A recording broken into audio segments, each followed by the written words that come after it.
Welcome back to Showbiz Insider, your entertainment news roundup. So as you've seen of Season 3 of Fashion Forward, it really is the definitive platform for fashion designers in the region. Now last month we gave you an overview of everything that went on in the event, but this month we want to focus on the talent of Arabian designers and bring you up to date with the design duos and trios who are bringing cutting edge new looks to Middle Eastern style.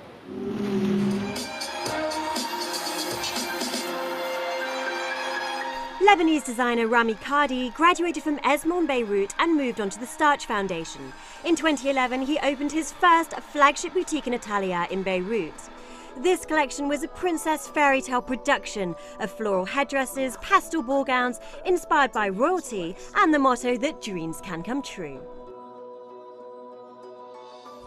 So Rami Khadi, such a pleasure to have you on the show. Now you've had like a meteoric rise to success from the Starch Foundation to this huge collection. Tell me about the development of the brand.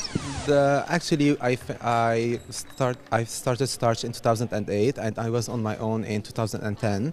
So it's been almost 3-4 years that I'm on my own. As you see, each season there's also evolution, and I'm working more on what I like, which is couture.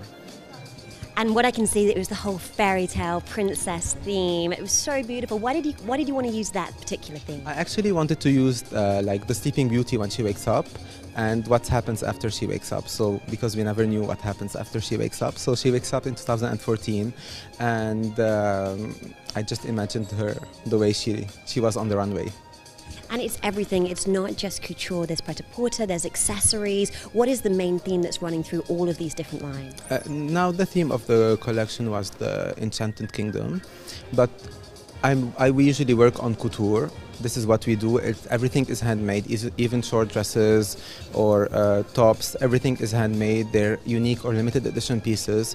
So we work in couture, and the accessories for the show, I just did them for the show. I usually make lots of accessories for bridals, but today we had only one bride, so we had one headpiece. And the bridal headdress was just phenomenal, and loved all the Titania headpieces as well. Finally, just tell me a little bit about Lebanese fashion design, because you guys are really making a mark internationally. What is it about Lebanese fashion designers right now? Actually, everybody is now asking me this question. I really have no answer to this question, but we're lucky to have such Lebanese, lot of Lebanese designers that are famous already. Bringing international acclaim to Saudi designers, Lamia Al Soudari is now London-based and has been producing high-end women's wear since 2007. Her latest collection features elements of masculine tailoring with sports luxe and feminine silhouettes. Platinum wig-clad models wore sharp suits, geometric digital prints, and Al Soudari's signature emblem. That's the formation of 4 interfacing A's, all in a deftware ceramic palette. So Lamia, your brand concept is basically a transcultural fusion. Exactly. How did this work in terms of your collection that we've just seen? Well, it always has that juxtaposition between two subject matters that are, you wouldn't necessarily put them together. I thrive on that. I like that. I think I'm a bit like that because of where I'm from and where I live and where I've been. So it just comes naturally. So tell us about your heritage. How does it influence your work? I'm Saudi Arabian, so obviously, anything cultural. I love old Bedouin culture. I started off being influenced by a lot of the Bedouin culture, and which led to, because I'm a print designer, so it kind of funny way led to geometry and Islamic kind of geometry, and I actually have that as a thread throughout my whole collections. So all my prints, even though it's not obvious, there is that Islamic geometry involved in everything. And they're all handcrafted prints, aren't Yes, they? they're all handcrafted, either hand-drawn or digitally crafted, but they're all, the process is really long. It's not like someone sitting on a computer and just going, So we actually start off with using collages, and then we draw the collages, and then we take a picture of that and then translate it onto Illustrator, and yeah, it goes on. And you're known for experimenting with textures and fabrics. Just tell us a little bit of that in terms of the collection that we've seen. This one, I really tried to just stay focused because of the subject matter that was quite harsh, using guns and fireworks and all that kind of the fact that it's such a harsh piece of weaponry. I decided not to make it necessarily three-dimensional, but try to hint with the sequins and the paillettes that I used. So all the sequins that you've seen, they're all exactly the same as the prints that you've seen, the stars, but they've been laser cut and enhanced and modernized, really. So it's not so boring kind of normal sequin.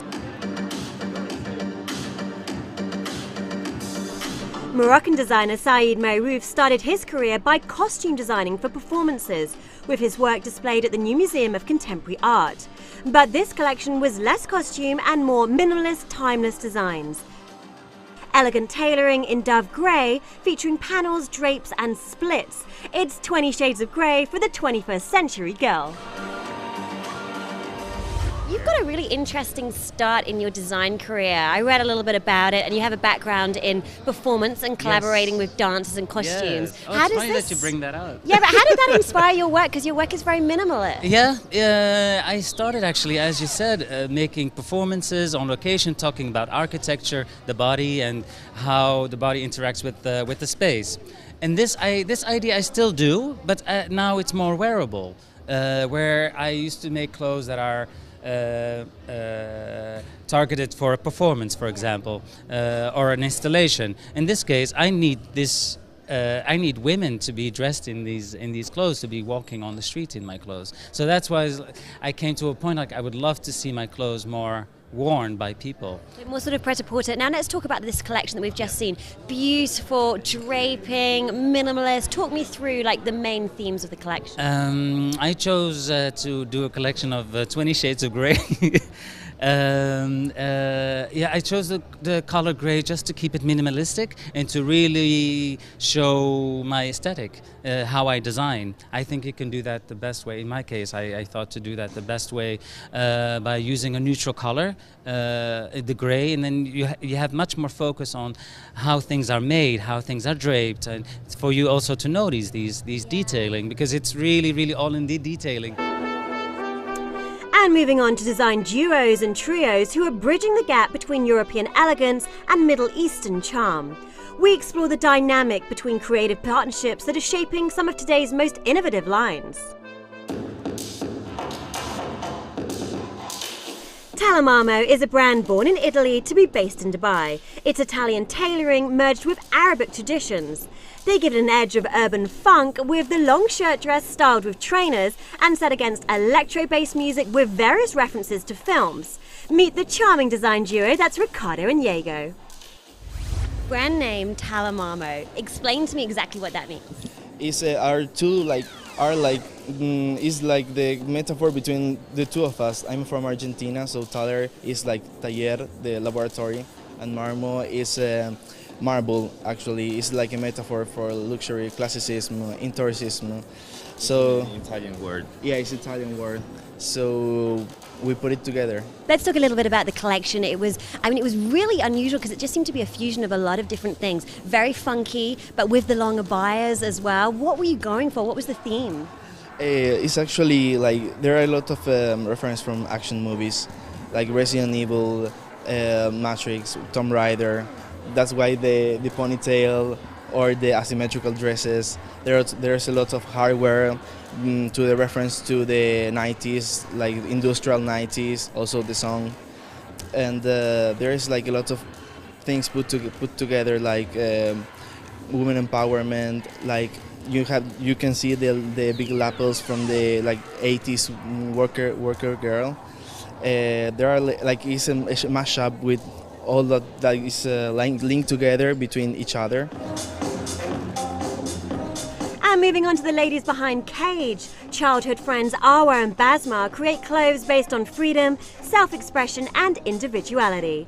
This collection, inspired by the early 1990s party scene, features playsuits, velvet dresses, that gold blazer and, as you can see, extra volume hair. So Cage ladies, wonderful to have you on the show. Congratulations on your collection. Now, we haven't had you on the show before, so I just wanted to go back to basics and ask how you guys got together. I believe you were childhood friends and that's how the label started up. Yes. We both had different jobs at the time. Arwa was already working in fashion and I was working in my family business. I think it was about 2009, right? It wasn't.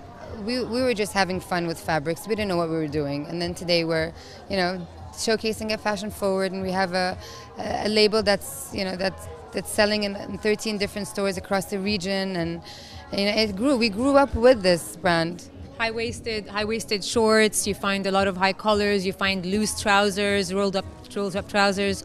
So we mix a lot of fabrics together, like I was saying earlier. So we used velvets, we used metallics. Fabrics look casual, and very funky, very cool. And finally, Valzoise started with the 3 Tamal brothers and a new take on the bow tie. After just one tweet, it escalated into a luxury accessories brand for men and women. Collaborating with German tailor Patrick Howman, they are now presenting suits and accessories for sartorial gentlemen.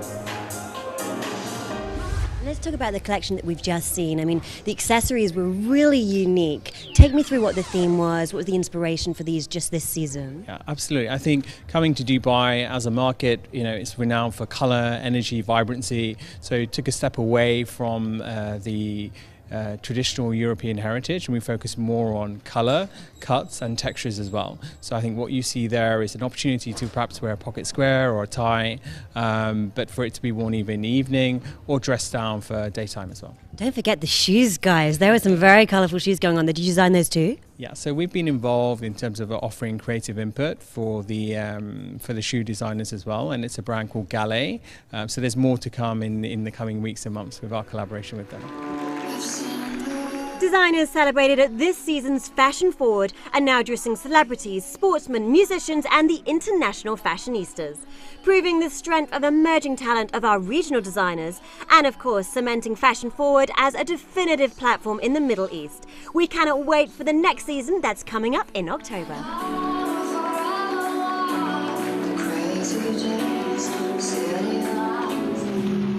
So from cutting-edge design talent to supporting new musical acts, up next, guys, we have Zippo Encore Arabia. It's like a kind of mini version of Pop Idol. After the break.